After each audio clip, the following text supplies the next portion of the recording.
Olá, estamos começando a nossa live de hoje e claro que o grande assunto do dia é a repercussão do que aconteceu no domingo, né? Naquele momento, um dos momentos mais tristes desse século XXI da política brasileira, quando o Bolsonaro estava promovendo um golpe de Estado, atacando as instituições, né? Numa manifestação em frente ao QG do Exército em Brasília, o quartel-general do Exército, em que os manifestantes, cerca de 200, hein? Gatos pingados, portanto, né? Portanto, sempre ressaltar, 200 lá, gatos pingados, estavam com faixas e microfones defendendo a intervenção militar, o que eles chamam que é o artigo 142, que na verdade é o golpe militar, fechamento do Congresso Nacional, fechamento do Supremo Tribunal Federal, a imposição da ditadura, do Racional número 5, realmente gente de primeira, grandes democratas. E o presidente lá foi lá e fez um pronunciamento. Se nós não tivéssemos com o coronavírus como temos agora, já seria um ato criminoso. Bolsonaro é criminoso, como todo mundo sabe, né? Mas pior, não só teve um ato criminoso político, porque ele foi a uma manifestação que rasga a nossa Constituição, e eu sempre lembro do Dr. Ulisses, traidor da Constituição é traidor da pátria, né? Como também ele conestou as pessoas estarem naquela aglomeração, contra inclusive as determinações do Ministério da Saúde. Portanto, 2 crimes cometidos pelo criminoso Jair Bolsonaro, porque quem comete crime sabemos que é criminoso. Aí, o que chamou a atenção foi, e acho que de vocês também, creio, foi a repercussão, assim, as respostas muito tímidas, né? Tanto dos governadores, 20 assinaram uma nota, pô, parabéns, mas do presidente da Câmara, de 3 ministros do Supremo, para ser correto, 3 ministros do Supremo, e alguma coisa esporádica ali, manifestação ali, um acolá, mas muito tímido de partido, muito tímido, muito tímido. E isso traz, claro, a todos os democratas, a todos os republicanos, bastante preocupação, né? Eu, por exemplo, nesse silêncio não vi o Alcolumbre. Onde está o presidente do Congresso? Que vocês sabem, de acordo com a Constituição, o presidente do Senado é presidente do Congresso. Sumiu, ninguém sabe, ninguém viu. Dizem que ele teria recebido alguns cargos do governo federal, não sei se recebeu, não recebeu, isso daí não me interessa. O que me interessa, acho que a todo democrata, né, especialmente no momento de crise como nós vivemos, é o silêncio do presidente do Congresso. Ficou calado. O silêncio do ministro da Justiça, né? Vocês observaram? O ministro da Justiça não deu um pio. E ali estava sendo, naquela manifestação, estava sendo rasgada a Constituição. E o ministro da Justiça, que ficou 22 anos na magistratura, também manteve silêncio absoluto. Eu presumo que concordou. E por quê? Porque a sua esposa, cerca de 2 meses atrás, podem consultar, ela disse numa entrevista que o marido dela e Bolsonaro eram a mesma pessoa. Então, como isso não foi desmentido e o ministro não se pronunciou sobre o fato, eu presumo que ele concorde com tudo que disse o Bolsonaro, o criminoso, o psicopata que ocupa a presidência da República. Insisto, o psicopata, os traços são claros, qualquer um vê aquilo, basta, né? Nós vamos voltar a essa questão daqui a pouco, e é um ato criminoso porque ele está rasgando a Constituição. E insisto, lembrando sempre do Dr. Ulisses, 5 de outubro de 1988, traidor da Constituição é traidor da pátria. O governador de Minas ficou em silêncio, porque nos 20 governadores, lá não estava Romeu Zema. Que vergonha! O senhor é uma vergonha para Minas Gerais, hein? E o senhor ocupa o Palácio da Liberdade. Que vergonha! O senhor não tem vergonha? Poxa, Minas Gerais tem grandes exemplos para a história. O senhor não deve conhecer nada, deve ser mais um ignorante dessa caterva, né? Fui lembrando de alguns que eu tenho aqui, Teófilo Otoni. O senhor nem sabe quem foi Teófilo Otoni. Acho que só conhece que é um nome de cidade, né? O senhor não conhece Tancredo Neves, politicamente falando, Milton Campos, o senhor conhece, né? Já ouviu falar em Afonso Arinos e Melo Franco? Provavelmente o senhor deve ter ouvido falar em algum lugar, né? Que vergonha Minas Gerais ter no Palácio da Liberdade uma pessoa como o senhor. Uma vergonha para um Estado. E o senhor se omitiu. E o senhor é do Partido Novo. Puxa, que novidade, o senhor é da política. E o senhor é um liberal, né? Diga assim, liberal na economia e conservador nos costumes. Em nome de Jesus, precisa pôr o dedinho para cima, né? Que hipocrisia, hein? Que vergonha para Minas Gerais, que já teve grandes figuras na história do Brasil, a terra da liberdade, ter como um governador, um cidadão como o senhor. Vergonha, vergonha, vergonha. E o ministro da Saúde, idem e bidem. Cadê o ministro da Saúde? Né? Aquele que tem alinhamento total com o Bolsonaro, ou, vírgula, o aposto, o criminoso, ponto. Né? Cadê o ministro da Saúde? Cadê o ministro da Saúde? Tudo que o Bolsonaro fez sábado e domingo, eu previ, hein? Pega a live de sexta-feira. Eu disse que no sábado e domingo ele ia fazer tudo o que ele fez. Eu só não acerto a Mega Sena.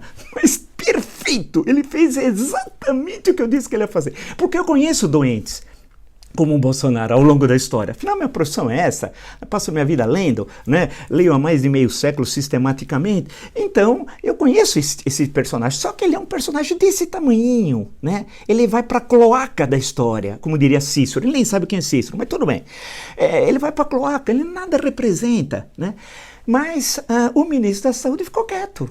Né? E o Bolsonaro está falando tudo. Todos esses atos aqui violam as determinações do próprio ministro da Saúde, que o Bolsonaro sequer sabe o nome.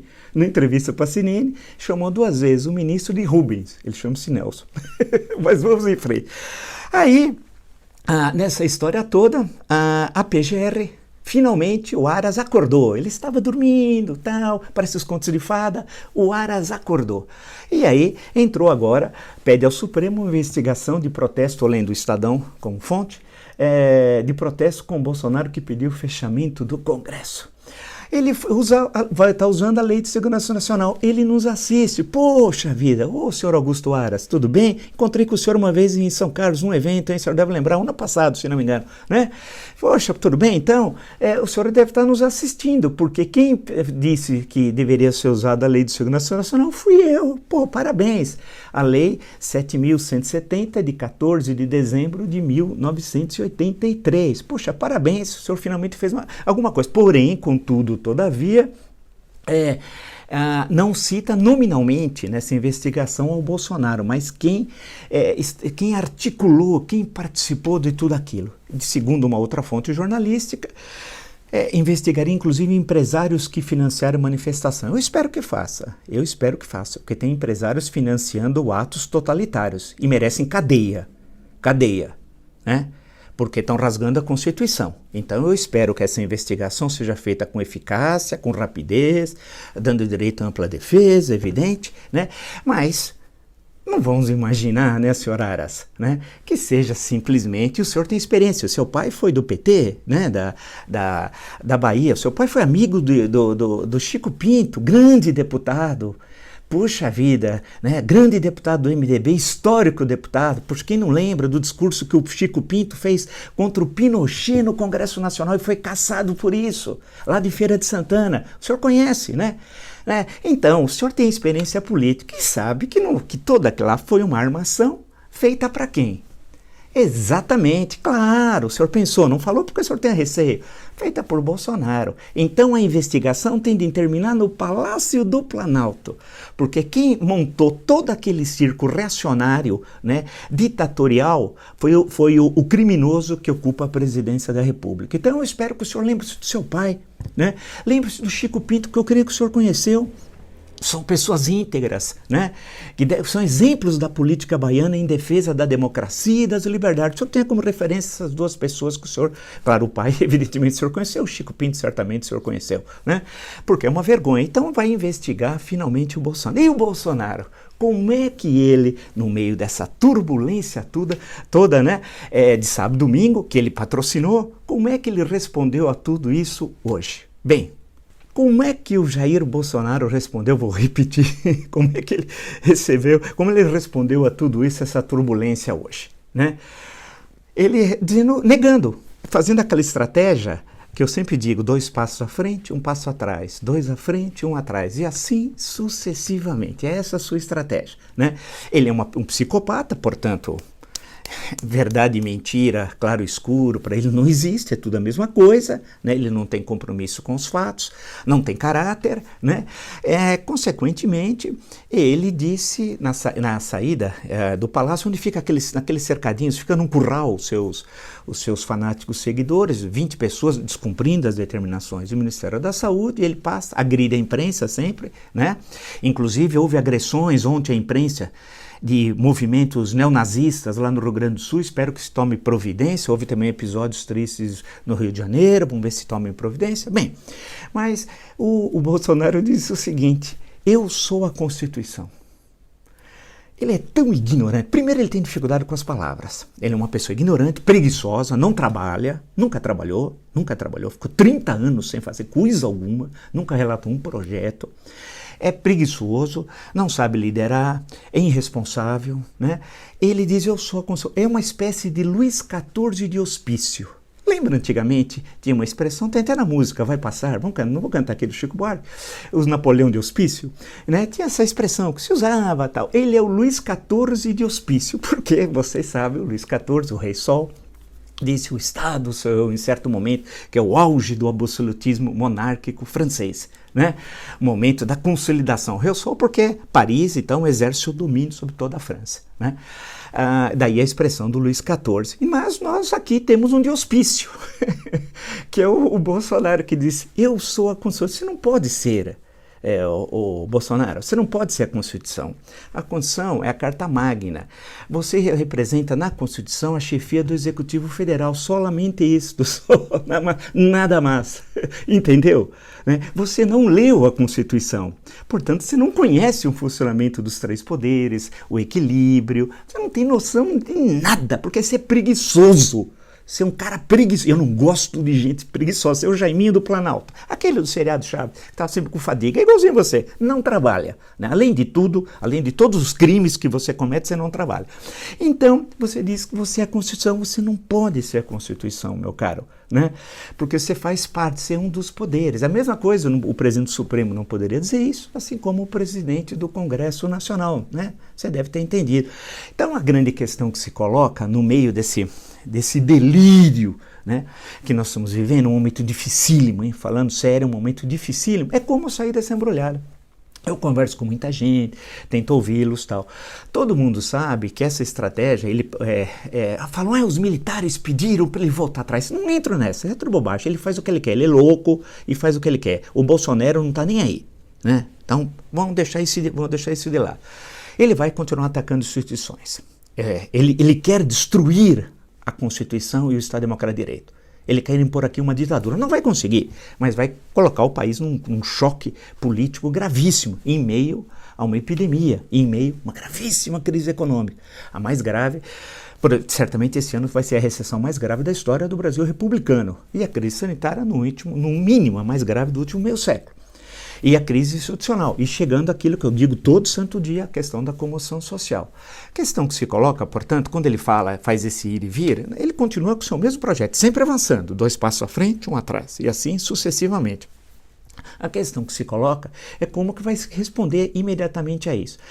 Na verdade, as pessoas, e eu estou sendo muito sincero com vocês, e esse é o espaço mesmo da sinceridade, muitos querem ver as pilhas de cadáveres, porque sabe que as pilhas de cadáveres, cenas como de Guayaquil ou Bérgamo, Equador ou Itália, derruba qualquer governo, né? Vai derrubar qualquer governo. Aquelas cenas aqui no Brasil, porque evidentemente que a situação de Bérgamo tem uma certa explicação da Itália, que não vem aqui lembrar, e no caso do Equador, na verdade é o vice-presidente que está encaminhando as coisas, porque o presidente está desmoralizado totalmente, né? O Lenin Moreno.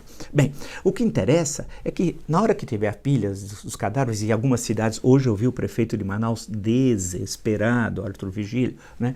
Aí a situação vai ficar muito grave. E o que fazer para sair dessa embrulhada? Essa que é a grande questão. Nós estamos numa encruzilhada.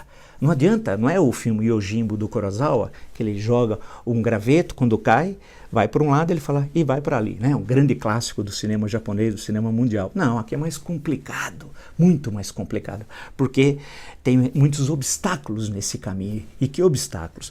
Um deles, bem, se o presidente renunciasse, poderia resolver o problema.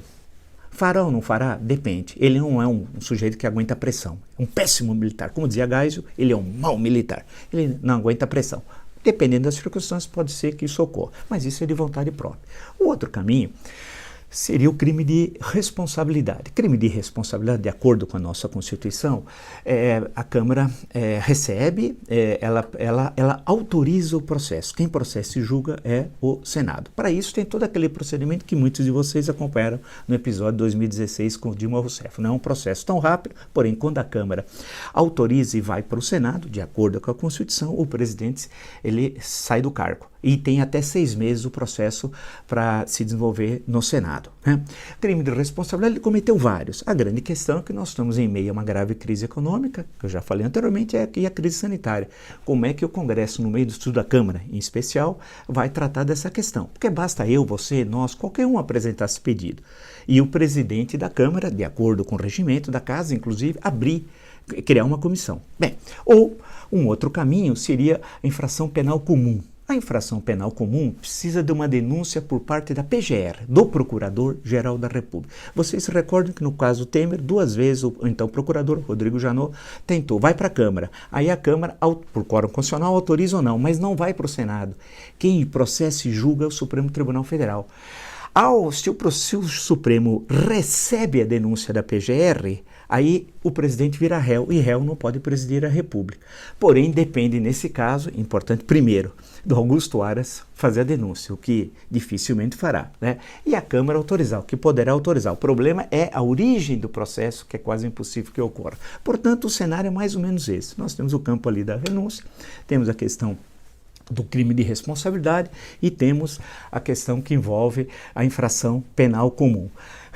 Isso parece tudo muito simples, muito tranquilo de nós conversarmos, dialogarmos, mas há uma questão mais grave, que é a questão sanitária e os milhares de mortes, né, que vão começar a pressionar as UTIs. Em alguns lugares já está ocorrendo, né, de forma muito clara, e dizem que a partir agora, já dessa semana, especialmente do mês de maio, a situação vai ficar incontrolável. Por outro lado, o governo não sabe o que fazer com a questão econômica, né? Está totalmente perdido sobre a questão econômica. E aí tem uma outra questão também.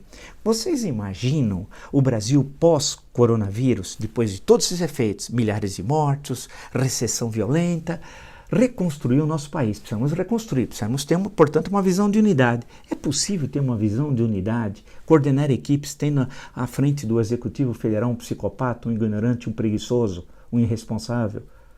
Não dá, né? É possível reconstruir a educação brasileira com Weintraub, relações exteriores com Ernesto Araújo, a ciência e tecnologia com o astronauta do travesseiro, com o Eduardo Bananinha dando palpites? É impossível. Portanto, não adianta a gente fugir da questão central. A questão central é que é impossível o Brasil conviver agora e depois tendo na presidência da República um psicopata, né, que vai destruir a nossa nacionalidade. Nós temos de resistir contra isso. Instrumentos legais sobram. A grande questão é que é necessário que a elite política, né, tome primeiro as providências necessárias antes que seja, insisto, tarde demais. Se você gostou dessa live, de tantas outras lives no meu canal, convido que se inscreva, é fácil, blog do Vila, Marco Antônio Vila, ative as notificações e os convido para dia 22 de abril, quarta-feira agora, às 8 da noite, temos lá uma aula aberta a todos, online, tratando durante cerca de 1 hora de alguns aspectos da história da ditadura militar aqui no Brasil, 1964, 1985. Até!